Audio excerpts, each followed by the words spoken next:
Now,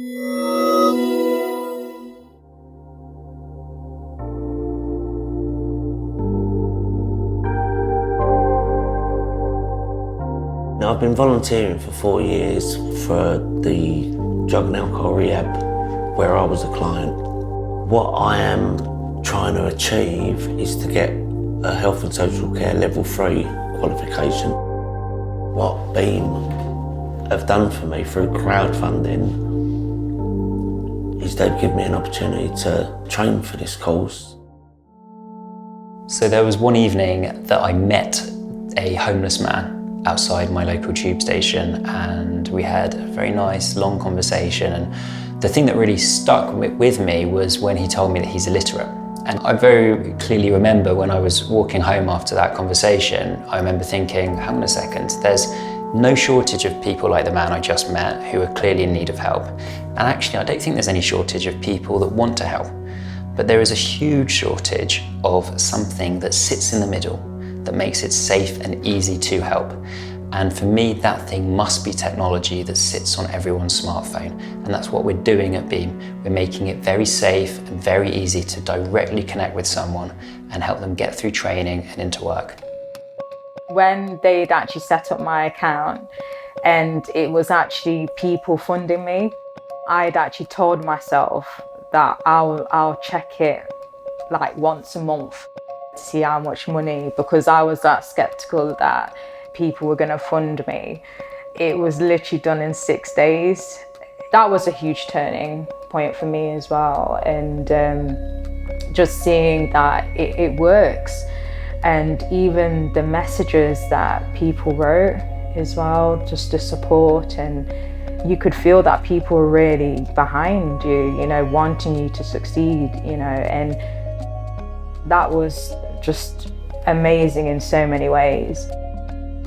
Well, Beam is a very unusual organisation because on the one hand we are a sort of tech startup, but on the other hand we are a services type organisation, and I think we are kind of hybrid of both forms. We have technologists and we have people who we've hired from the homelessness sector and the NHS, and sectors that are traditionally not working very, very closely in contact with technologists and entrepreneurs, and we think it's a 1 + 1 = 3 type scenario.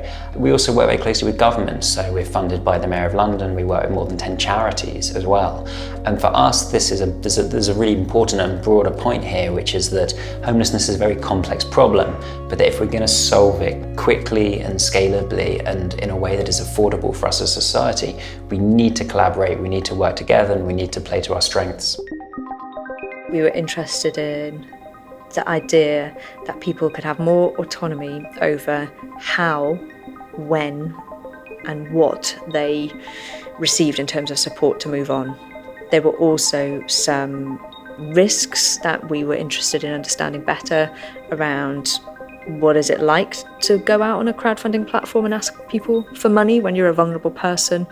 What if you're not successful? And what happens afterwards?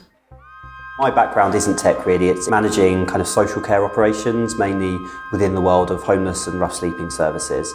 I've sort of borrowed from my experience doing frontline work within that community to look at, I suppose, the best way to try and support people who are ready and able to get into training and work, and make sure that they're in a good headspace and that they're definitely interested and sort of driven to do what they're asking us to try and help them fund. You know, we're looking at taking a marginalised group with very little sort of public visibility in any kind of positive way, I would say, generally in the media, which is the homeless individuals we work with, and a group of people who have a desire to help in a kind of direct and long-term way with someone in that situation and help alleviate their homelessness. So people can trace every pound they give to a member and see where it goes and what it's helping them with.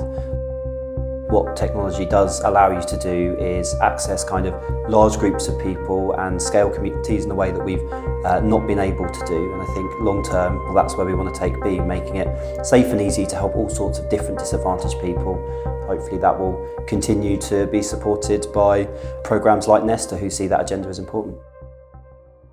Probably the hardest thing about running Beam is the lack of finance available for social enterprises or social impact businesses. Not only are we building an online marketplace which is often considered one of the hardest types of technology businesses to start.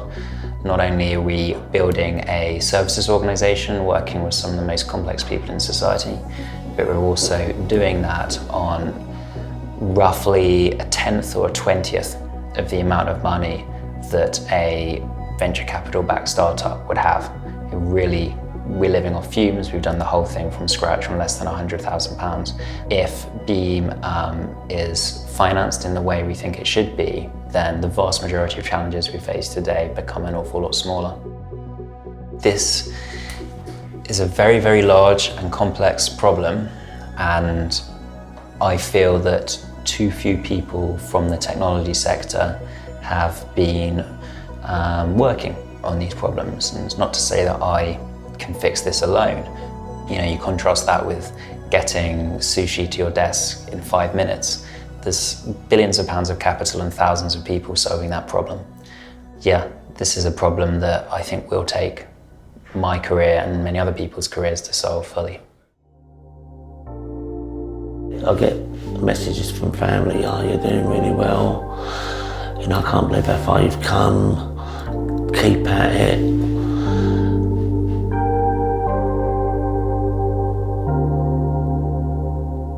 I have to pinch myself sometimes, actually.